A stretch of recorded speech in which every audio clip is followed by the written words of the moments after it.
Document, Part 2. The black SUV sped down the narrow roads of the small Ohio town, its tires humming against the asphalt. Marcus sat in the passenger seat, gripping the edges of his seatbelt like it was a lifeline. His heart raced as he glanced at Darius, who drove with calm precision, one hand resting on the steering wheel while the other adjusted the rearview mirror. The photograph Darius had shown him earlier still lingered in Marcus's mind, burned into his memory like a brand. It was impossible to ignore the resemblance between the woman in the picture and his late mother, or the unmistakable face of Vin Diesel standing beside her. "Who are you?" Marcus finally asked, breaking the silence that had filled the car since they left the school. His voice trembled slightly, betraying the mix of fear and confusion swirling inside him. "And why do you have that picture?" Darius didn't answer right away. Instead, he focused on the road ahead, his jaw tightening as if weighing how much to reveal. After what felt like an eternity, he spoke. "My name is Darius Stone. Like I said, I work for a private security firm.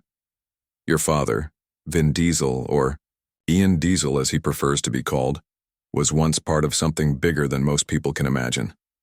Something dangerous." Marcus frowned, struggling to make sense of Darius's words. "Dangerous? What does that even mean? And why would my mom keep this from me?" Darius sighed, glancing briefly at Marcus before returning his attention to the road. "Your mother didn't keep it from you because she wanted to. She kept it to protect you. The truth is, your father isn't just some actor. He used to work for a secret government program, a highly classified operation experimenting with human enhancement. They pushed boundaries no one else dared to touch, creating soldiers stronger, faster, and smarter than ordinary humans." Marcus blinked, trying to process the information. Human enhancement? Soldiers? None of it sounded real. It felt more like the plot of one of those action movies Vin Diesel starred in. But the photograph in Darius's hand proved otherwise. "So, what happened?" Marcus asked, his voice barely above a whisper. "Why did my dad leave?" "He went rogue," Darius replied, his tone grim. "When Ian discovered the unethical practices behind the program, the experiments performed without consent, the lives destroyed, he couldn't stay silent. He exposed the truth and disappeared, taking steps to ensure his family wouldn't get caught in the crossfire. Unfortunately, the organization he left doesn't forgive easily. They've been hunting anyone connected to him ever since." Marcus swallowed hard, the weight of Darius's words pressing down on him. "That's why you're here? Because they're after me now?" "Yes," Darius said simply. "They know about you, Marcus. If we don't act quickly, they'll find you, and when they do..." He trailed off, letting the implication hang heavy in the air. For a moment, neither of them spoke. The only sounds were the hum of the engine and the rhythmic clicking of the turn signal as Darius guided the SUV onto a secluded dirt road. Trees loomed on either side, their branches twisting together to form a canopy overhead. Shadows danced across the windshield, casting eerie patterns that made Marcus feel like he'd stepped into a dream, or a nightmare. Finally, Darius pulled over near a cluster of abandoned buildings. The structure closest to them looked like an old barn, its wooden walls weathered and sagging under years of neglect. Darius turned off the engine and faced Marcus, his expression serious. "Listen carefully. From this point forward, nothing is safe. Not your home, not your school, not even the people you trust. You need to stay alert and follow my instructions without question. Do you understand?" Marcus nodded, though his stomach churned with unease. "What happens next?" "We lay low for now," Darius explained. "I'll teach you how to defend yourself and prepare you for whatever comes our way. But first, we need to confirm one thing." He reached into the glove compartment and pulled out a small device resembling a smartphone. "This is a burner phone. Keep it with you at all times. If anything unusual happens, anything at all, you call me immediately. Got it?" Marcus took the phone reluctantly, his fingers brushing against the cool metal casing. "Got it," he murmured, though doubt gnawed at the edges of his mind. How could he possibly handle something like this? He was just a kid, an average 8th grader, trying to survive middle school drama. Now suddenly, he was supposed to deal with shadowy organizations and life-threatening danger. As if sensing his hesitation, Darius placed a reassuring hand on Marcus's shoulder. "You're stronger than you think, Marcus. Trust me, you'll learn soon enough." Before Marcus could respond, Darius opened his door and stepped out of the SUV. Reluctantly, Marcus followed, his sneakers crunching against the gravel beneath his feet. The air smelled damp and earthy, carrying the faint scent of pine needles and decay. Around them, the woods stretched endlessly, shrouded in shadows that seemed to pulse with hidden movement. Inside the barn, Darius flipped on a flashlight, illuminating the dusty interior. Old tools hung rusted on the walls, and stacks of hay bales sat rotting in the corners. Despite its decrepit state, the space felt secure, hidden from prying eyes. Darius motioned for Marcus to sit on one of the bales, then began unpacking a duffel bag he'd brought from the SUV. "What's all this?" Marcus asked, eyeing the contents curiously. There were gadgets, wires, and strange devices he couldn't identify. Among them was a laptop which Darius powered on with practiced ease. "This is how we track them," Darius said, gesturing toward the screen. "The organization uses advanced surveillance systems to monitor their targets. If they're watching you, we'll know about it."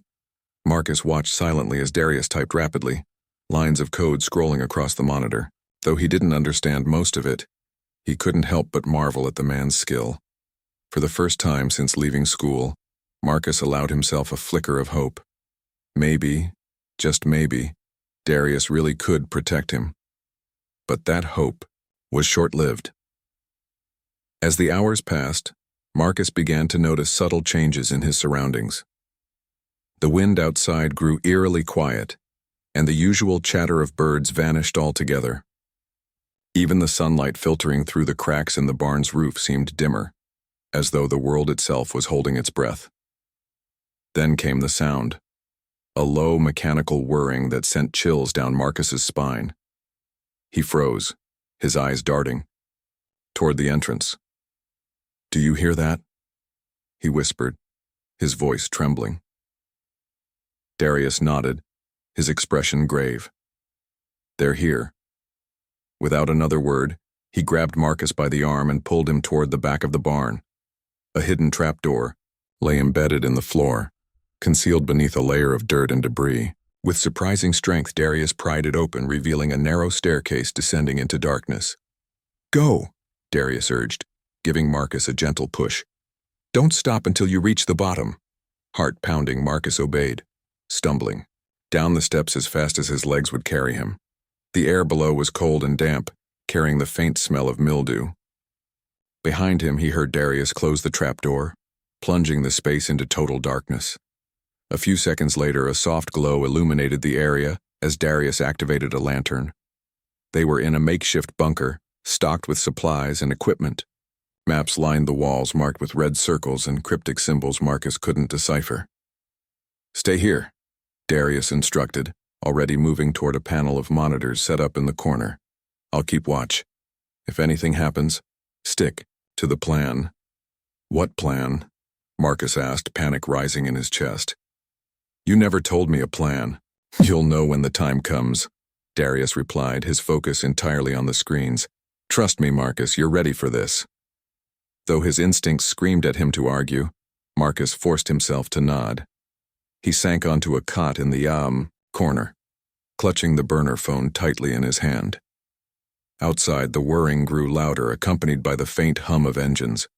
Whatever was coming, it wasn't going to stop anytime soon. For the rest of the night, Marcus sat in silence, listening to the distant sounds of drones circling overhead. Sleep eluded him, replaced by a restless anxiety that gnawed at his nerves. Every creak of the floorboards, every gust of wind, felt like a threat looming just beyond his grasp. Yet amidst the fear, a spark of determination began to grow within him. If the organization wanted a fight, they'd get one, but not without a surprise of their own. Document. Part 1. Marcus Johnson sat at his desk, staring out the window as the autumn sun filtered through the blinds. The classroom buzzed with quiet chatter, the kind that always filled the air before class officially started. He tapped his pencil against the wooden surface, trying to ignore the way his stomach churned whenever he thought about today's lesson. 8th grade wasn't easy for him, especially in a town where everyone seemed to know each other, and everyone had opinions about who belonged and who didn't. Mr. Carter stood at the front of the room, adjusting his glasses as he shuffled through papers on his desk. He was a tall man with sharp features and an even sharper tone, the kind of teacher kids either feared or avoided altogether. Marcus fell somewhere in between. Most days he tried to stay invisible, blending into the background like wallpaper. But today something felt different. Today Mr. Carter had announced they would be doing a writing exercise about family, and Marcus couldn't shake the uneasy feeling creeping up his spine. "All right, settle down," Mr. Carter said, raising his voice just enough to cut through the noise. The room fell silent almost instantly. "Today we're going to talk about our families. I want each of you to share one interesting fact about them. This will help us get ideas for your essays later." A groan rippled through the class. Writing. Assignments were never popular, but this particular topic made some students shift uncomfortably in their seats. For Marcus, it hit closer to home than most people realized. His mom had passed away 2 years ago, leaving behind only fragments of memories and unanswered questions. She used to tell him stories when he was little, wild, imaginative tales that made him laugh until his sides hurt. One of those stories stuck with him more than the others. She claimed that Vin Diesel, the action movie star, was his dad. At the time, Marcus didn't think much of it. It sounded like one of her jokes, the kind meant to make him smile. But as he grew older, pieces of the story began to feel less like fiction and more like possibility. Maybe it was the way his mom smiled when she said it, or the strange resemblance he noticed whenever he saw Vin Diesel on TV. Whatever it was, Marcus held on to the idea tightly, even if no one else believed him. "Let's start with Marcus," Mr. Carter said suddenly, pointing toward the back of the room. Marcus froze, his heart pounding in his chest. He hadn't expected to be called on so soon or at all. Slowly he stood up, clutching the edge of his desk for support. "Well?" Mr. Carter prompted, crossing his arms over his chest. "What's something interesting about your family?" Marcus hesitated, his throat dry. He could feel the weight of 20 pairs of eyes boring into him, waiting for him to speak. He began, his voice barely above a whisper. "My mom, she used to say that Vin Diesel is my dad." The moment the words left his mouth, the room erupted into laughter. Some students clapped their hands over their mouths to stifle giggles while others leaned back in their chairs, shaking their heads. Marcus felt his face grow hot, embarrassment washing over him like a tidal wave. He glanced at Mr. Carter, hoping for some kind of reassurance, but instead, the teacher's expression hardened. "Vin Diesel?" Mr. Carter repeated, his tone dripping with disbelief. "Do you really believe that? Do you honestly think someone like Vin Diesel would be your father?" The laughter grew louder, echoing off the walls of the classroom. Marcus wanted to disappear, to sink into the floor and vanish completely. He opened his mouth to defend himself, but no words came out. Instead, he stared at the ground, wishing the bell would ring and put an end to this nightmare. "You need to stop making things up, Marcus," Mr. Carter continued, his voice cutting through the noise. "Stories like that might sound fun, but they aren't helping anyone, not you, and certainly not this class." The laughter died down slowly, replaced by awkward silence. Marcus slumped back into his seat, his cheeks burning with shame. Around him, a few classmates exchanged smirks, clearly enjoying the spectacle. Others avoided his gaze altogether, pretending to focus on their notebooks or doodling aimlessly in the margins. For the rest of the period, Marcus kept his head down, refusing to meet anyone's eyes. He scribbled absent-mindedly in his notebook, trying to block out the memory of what had just happened. By the time the bell finally rang, signaling the end of class, he practically bolted out of the room, eager to put as much distance between himself and Mr. Carter as possible. As he walked down the hallway, dodging clusters of students chatting between classes, Marcus couldn't shake the feeling that something was off.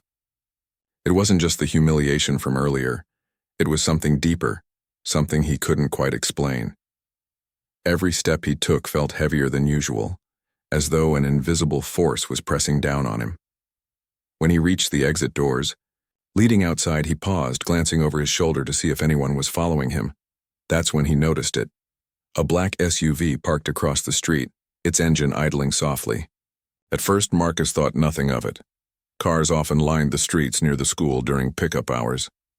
But as he stepped onto the sidewalk, the vehicle's headlights flickered once, catching his attention. He stopped walking, his pulse quickening, as he watched the driver's side door swing open. A man emerged, tall and broad-shouldered, with a bald head and dark sunglasses that reflected the afternoon light. Marcus instinctively took a step backward, his instincts screaming at him to run. Yet something about the man's presence kept him rooted to the spot. There was an aura of authority around him, the kind that demanded respect without saying a word. "Marcus Johnson?" the man asked, his deep voice carrying across the distance between them. He took a cautious step forward, holding up a hand in a gesture of peace. "I'm not here to hurt you. My name is Darius Stone. We need to talk." Marcus blinked, unsure whether to trust the stranger or turn and flee. His mind raced with possibilities, none of which made sense. Who was this man, and how did he know? His name? More importantly, why did Marcus feel like his life was about to change forever? Without another word, Darius reached into his pocket and pulled out a photograph, holding it up for Marcus to see. In the image, a woman who looked exactly like Marcus's late mother stood beside none other than Vin Diesel, both smiling brightly at the camera. Marcus's breath caught in his throat as he stared at the picture, unable to look away. "This isn't a joke," Darius said firmly, lowering the photo but keeping his gaze locked on Marcus. "Your mother told you the truth, and now you're in danger because of it." Marcus opened his mouth to respond, but no words came out. His mind reeled, struggling to process everything he'd just heard. Could it really be true? Was Vin Diesel truly his father? And if so, why hadn't anyone told him before now? Before he could ask any of these questions, Darius gestured toward the SUV. "Come with me," he said. "We don't have much time." Marcus hesitated, torn between fear and curiosity. Something about the situation felt surreal, like he'd stepped into one of the action movies Vin Diesel starred in. But deep down, he knew this was real, and that running away wouldn't solve anything. Taking a deep breath, he nodded and followed Darius to the car, unsure of what awaited him but certain of one thing: his life would never be the same again. Document, Part 3. The hours dragged on in the dimly lit bunker, the air thick with tension. Marcus sat on the edge of the cot, his eyes darting between the flickering monitors and the trapdoor above. Every sound, every faint buzz or distant hum made him flinch, convinced that someone or something was about to burst through at any moment. Darius moved around the room with quiet efficiency, checking the surveillance equipment and adjusting the settings on a handheld device that looked like a cross between a walkie-talkie and a tablet. "They're still out there," Darius muttered under his breath, his gaze fixed on one of the screens. The grainy black and white footage showed drones hovering near the barn, their cameras scanning the area methodically. But they haven't found the entrance yet. Marcus swallowed hard, gripping the burner phone tighter in his hand. What happens if they do? What if they figure it out? Darius glanced over his shoulder, his expression unreadable. "Then we'll deal with it. But for now we stay put and wait." "Wait for what?" Marcus asked, frustration creeping into his voice. "You keep saying stuff like, 'We'll handle it,' but you never explain anything. How am I supposed to trust you if I don't even know what's going on?" Darius sighed, setting down the device and turning to face Marcus fully. For the first time since they'd met, his stern demeanor softened. "Fair point," he admitted. "Look, Marcus, I get it. This is a lot to take in. But here's the truth. Your dad didn't just leave because he wanted to. He left because he had no choice. The organization he worked for, the people chasing you, they don't stop until they get what they want. And right now what they want is you." Marcus frowned, shaking his head. "Why me? I'm just me. I'm not special. I'm not some super soldier or whatever." "That's where you're wrong," Darius said firmly. "You might not realize. it yet. But you are special. Your dad wasn't just part of the program. He was one of its success stories. His DNA carries traces of the enhancements they created. And guess what? You inherited those traits. Marcus stared at him, stunned. You mean, I have powers or something? It's more complicated than that, Darius replied. The enhancements aren't exactly powers. They're subtle changes, things like heightened reflexes, increased strength, faster healing. Most of the time, they lie dormant unless triggered by stress or danger. But given who your father is, there's no telling how far your abilities could go. Marcus felt a strange mix of excitement and dread bubbling inside him. On one hand, the idea of having superhuman abilities sounded incredible, like something out of a comic book. On the other hand, it also meant he was a target, a pawn in a game he didn't ask to play. Before he could respond, the sound of footsteps echoed above them.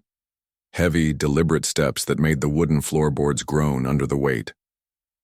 Marcus's heart skipped a beat as he exchanged a panicked look with Darius. They've found us, Darius whispered, grabbing a small handgun from a nearby table. Stay behind me and do exactly as I say. Marcus nodded, adrenaline surging through his veins. He scrambled to his feet, clutching the burner phone like a lifeline as Darius positioned himself near the trap door. The footsteps grew louder, accompanied by the unmistakable creak of the barn door opening. Whoever was up there, they weren't wasting any time. Suddenly, the trap door flew open with a loud bang, sending splinters of wood scattering across the floor. A pair of boots appeared at the top of the stairs, followed by the silhouette of a man holding a flashlight. Darius acted instantly, firing a single shot that ricocheted harmlessly off the metal railing beside the intruder. The man cursed loudly and ducked back up, shouting orders to unseen accomplices.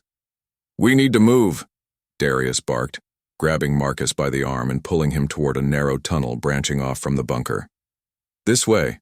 Without hesitation, Marcus followed, stumbling after Darius as they sprinted down the dark passageway. The walls were damp and rough, scraping against his arms as he ran. Behind them, the sound of pursuit grew louder, shouts, footsteps, and the occasional gunshot echoing through the confined space. After what felt like an eternity, they emerged into a clearing surrounded by dense trees.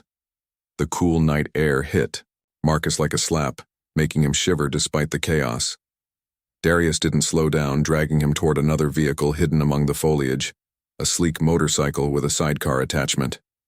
"Get in," Darius ordered, revving the engine. "We're getting out of here."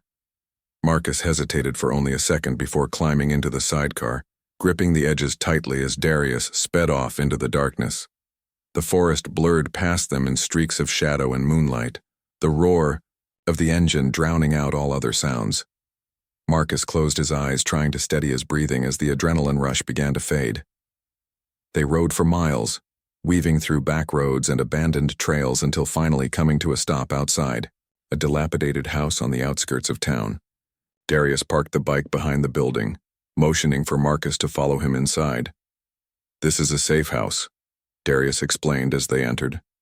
"It's not much, but it'll keep us hidden for now." The interior was sparse but functional, with basic furniture and supplies scattered throughout the main room.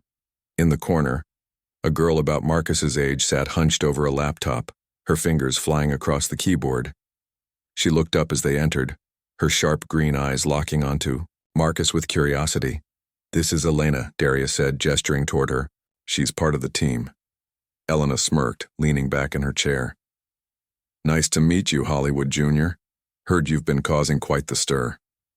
Marcus scowled, crossing his arms defensively. "I didn't ask for any of this." "No, one ever does," Elena replied with a shrug. "But here we are." Ignoring her teasing, Darius turned to Elena. "Did you find anything useful?" She nodded, spinning the laptop around so they could see the screen. "I hacked into their system and pulled some files. Turns out your teacher, Mr. Carter, he's not just some random guy. He used to work for the same organization as Ian Diesel. Recruiter, if I'm reading this right." Marcus's stomach dropped.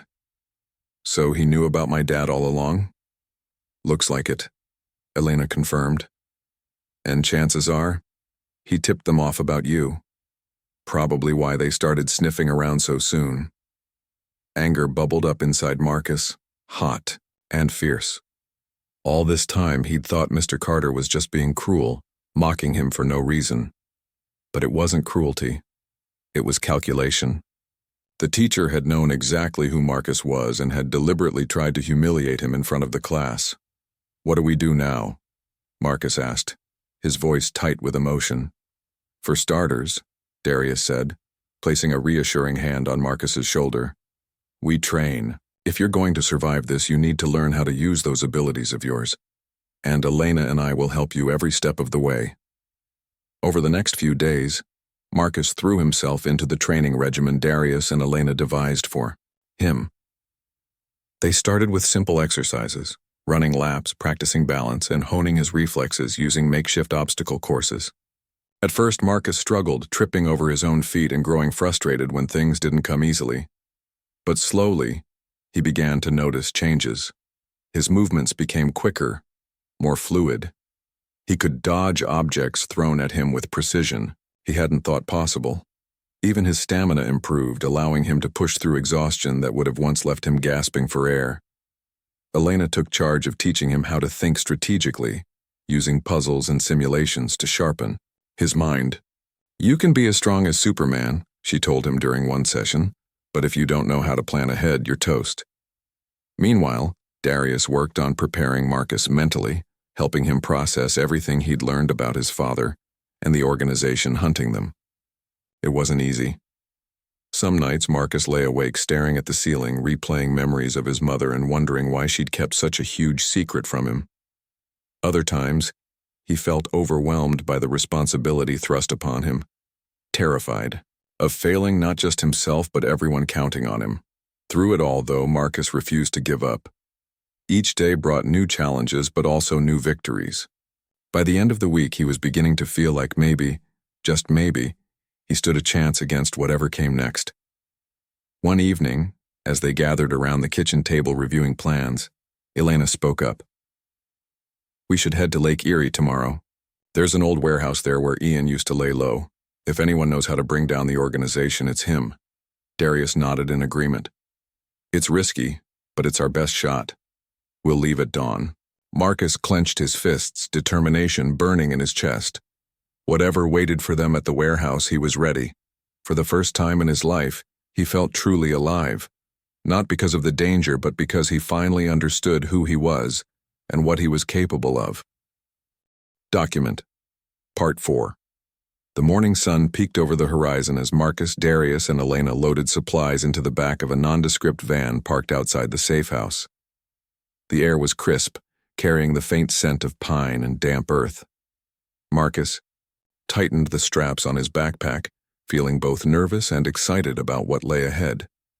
They were heading to an old warehouse near Lake Erie, a place where Ian Diesel, Marcus's father, had once hidden from the organization chasing them.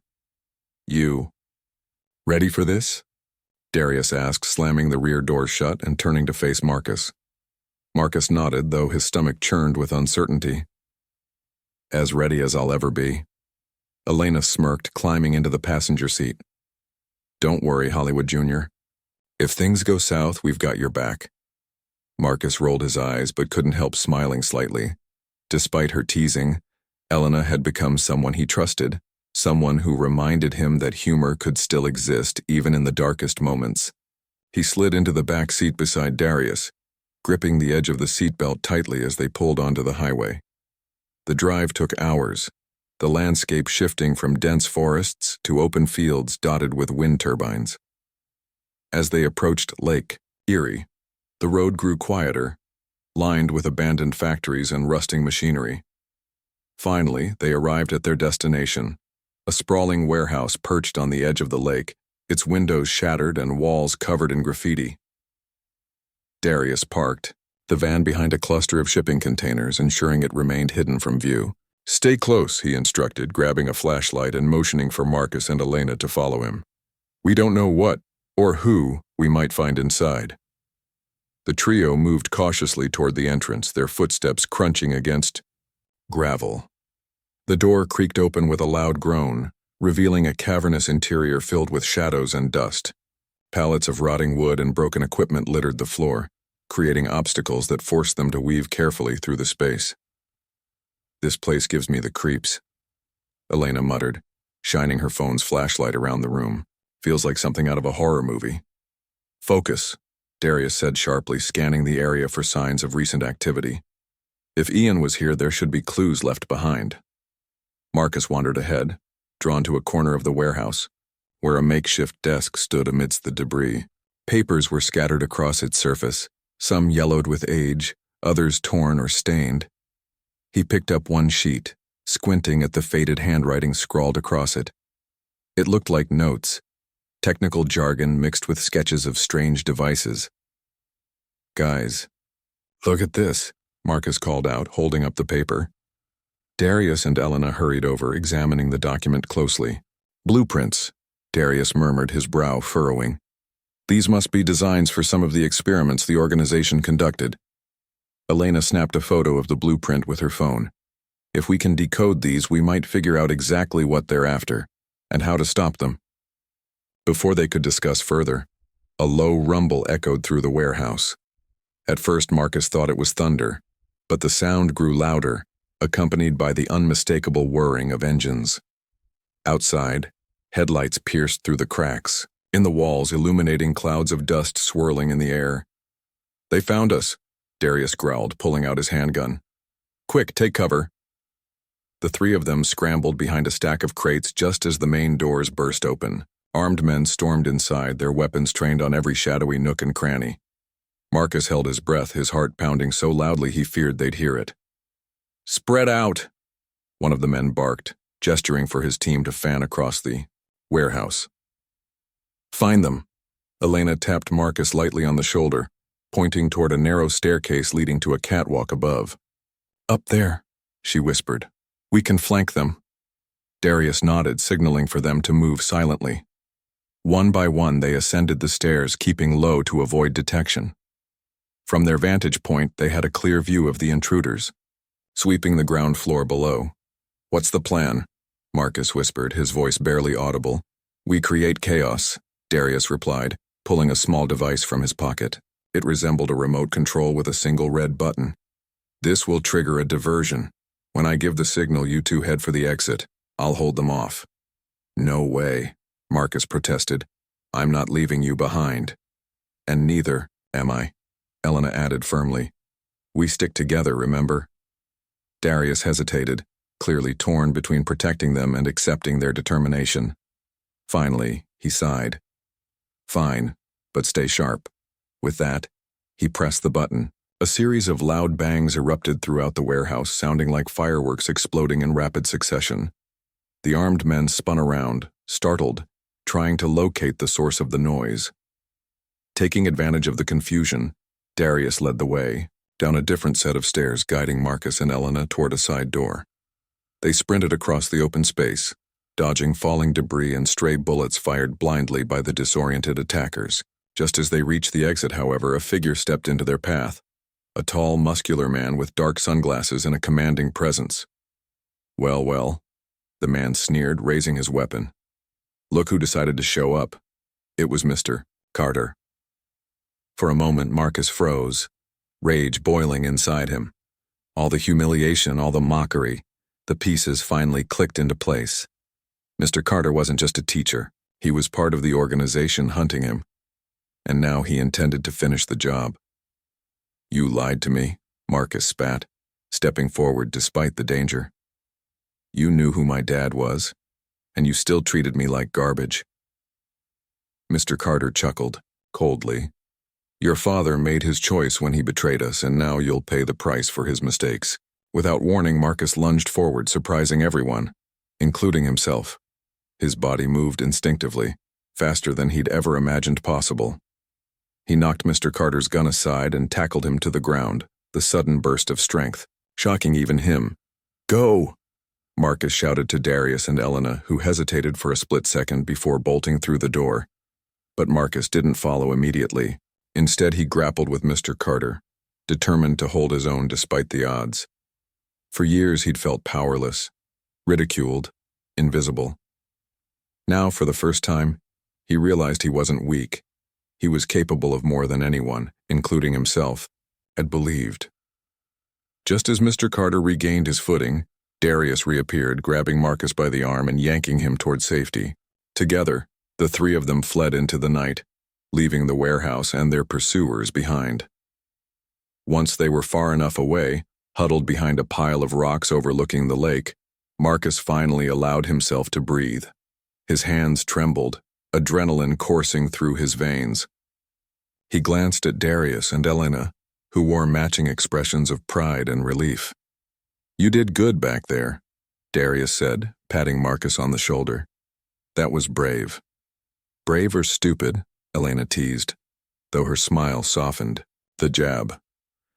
"Either way, you proved yourself today." Marcus nodded, staring out at the shimmering water under the moonlight. He didn't feel like the same kid who'd been mocked in class just days ago. Something inside him had shifted. A newfound confidence born from action rather than words. "There's still work to do," Darius reminded them, breaking the momentary calm. "We need to find Ian and end this once and for all." Marcus clenched, his fists resolve hardening in his chest. "Then let's do it, whatever it takes." Document. Part 5. The sun had barely risen when Marcus, Darius, and Elena set out again, their destination clear in their minds. After hours of decoding the blueprints found in the warehouse, they had pieced together a crucial clue, a location near Lake Erie where Ian Diesel might still be hiding. It wasn't much to go on, but it was enough. For Marcus, every mile closer felt like a step toward answers and redemption. As they drove along the winding roads leading to the lake's edge, the air grew cooler and heavier with moisture. Mist clung to the ground, swirling around the tires of their van as they approached an isolated dock. A weather-beaten fishing boat bobbed gently in the water, its paint peeling and engine looking worse for wear. But there, standing by the railing, was a man who looked exactly like Vin Diesel, only older, his face lined with years of hardship and secrets. "Ian," Darius called out, stepping out of the van with Marcus and Elena close behind. His voice carried across the silence, sharp and urgent. The man turned slowly, his dark eyes narrowing as he took in the group approaching him. When his gaze landed on Marcus, something shifted in his expression. Recognition, guilt, and maybe even hope flickered across his features. For a moment, no one spoke. The only sounds were the gentle lapping of waves against the dock and the distant cry of seagulls wheeling overhead. "Marcus?" Ian finally said, his deep voice tinged with disbelief. "Is that really you?" Marcus hesitated, unsure how to respond. This was the man his mother had talked about, the man who had been absent from his life for so long. Yet here he stood, not as some untouchable movie star, but as a real person, flawed and vulnerable. "Yeah," Marcus replied simply, his voice steady despite the whirlwind of emotions inside him. "It's me." Ian stepped forward, his movements cautious, as if afraid Marcus might disappear if he moved too quickly. "I never thought I'd see you again," he admitted, his tone raw with emotion. "Your mother. She promised she'd keep you safe." "She tried," Marcus said, his throat tight. "But they found me anyway." Ian's jaw tightened, anger flashing in his eyes. "They're relentless, always have been. That's why I left, to protect you both. But now," he glanced at Darius and Elena before returning his focus to Marcus. "Now we end this." Over the next hour, the group gathered on the boat to discuss their plan. Using the information from the blueprints and Elena's tech skills, they identified the organization's central hub, an underground facility hidden beneath a seemingly abandoned factory on the outskirts of town. If they could infiltrate it and destroy the servers containing decades of research and data, they could cripple the program for good. But getting in won't be easy, Darius warned, spreading a map across a makeshift table. "This place is heavily guarded. We'll need to move fast and stay quiet." "And what happens after?" Marcus asked, his voice firm despite the knot of fear tightening in his stomach. "What happens to them?" "To us? If we succeed," Ian said, meeting Marcus's gaze. "They'll lose everything. Their records, their experiments, their power. Without those, they won't have the resources to come after anyone else, including you. Marcus nodded, determination replacing doubt. He had spent most of his life feeling powerless, like nothing more than a target or a joke. Now, for the first time, he had a chance to fight back, not just for himself, but for everyone caught in the organization's web. By nightfall, the group reached the factory. The building loomed above them, its windows dark and walls crumbling with neglect. But beyond the facade lay a labyrinth of tunnels and high-tech equipment designed to push humanity to its limits and beyond. Armed with gadgets provided by Elena and weapons supplied by Darius, they slipped inside, moving silently through the shadows. The first wave of guards appeared almost immediately, patrolling the corridors with flashlights and radios crackling softly. Marcus stayed low, his heart pounding as he followed Ian's lead. Every instinct screamed at him to run, but instead, he focused on breathing steadily, letting his training guide him. When one guard turned a corner directly into their path, Marcus acted without thinking. He darted forward, disarming the man with a swift kick and knocking him unconscious before he could raise the alarm. "Nice work," Ian whispered, giving Marcus a brief nod of approval. It was the first time Marcus had ever seen pride in his father's eyes, and it fueled him to keep going. Deeper into the facility, they encountered locked doors and security checkpoints. Elena handled these with ease, her fingers flying across her laptop as she hacked into systems and disabled cameras. "We're clear," she murmured each time, ushering the others forward. With every step, Marcus felt the weight of responsibility, growing, but also the strength to carry it. Finally, they reached the server room, a vast chamber filled with rows of blinking machines and humming servers. Wires snaked across the floor, connecting everything to a central terminal marked with the organization's emblem, a twisted helix surrounded by jagged lines. "This is it," Darius said, pulling out a small device resembling a flash drive. "Plant this in the mainframe and it'll wipe everything clean." Ian handed the device to Marcus. "You should do it," he said quietly. "This is your fight, son." For a moment, Marcus froze, staring at the tiny object in his hand. All the pain, all the struggles, it had led him here to this moment.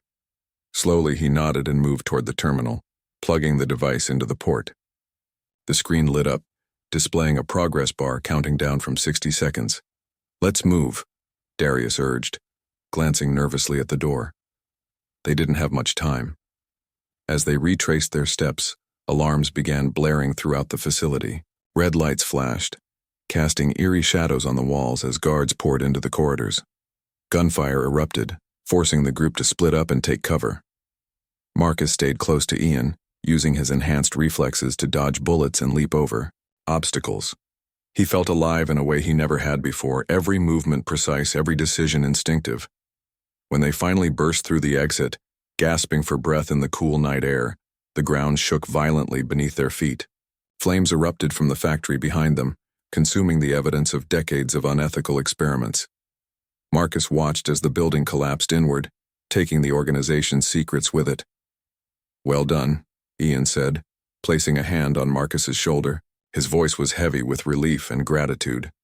"You've done what I couldn't." Marcus smiled faintly, though his thoughts were already drifting to the future. What came next? Could he return to his normal life after everything that had happened? Or would the memories of this night linger forever? Back at the dock, Darius and Elena prepared to leave, promising to continue protecting others targeted by similar groups. As they said their goodbyes, Marcus realized he wouldn't miss the danger, but he would miss the camaraderie, the sense of purpose they had shared. "You don't have to figure it all out right now," Ian told him as they stood alone by the water. "Take your time. But know this, I'm here for you. Whatever you need, whenever you need it." Marcus nodded, feeling a warmth spread through his chest. For the first time, he truly believed those words. His father wasn't perfect, but he was trying, and that was enough. A week later, Marcus returned to school. The hallways buzzed with chatter as usual, but something had changed within him. When a classmate jokingly asked if Vin Diesel was still, his dad, Marcus, grinned and shrugged. "Something like that," As he walked away, he glanced up at the sky, wondering where life would take him next.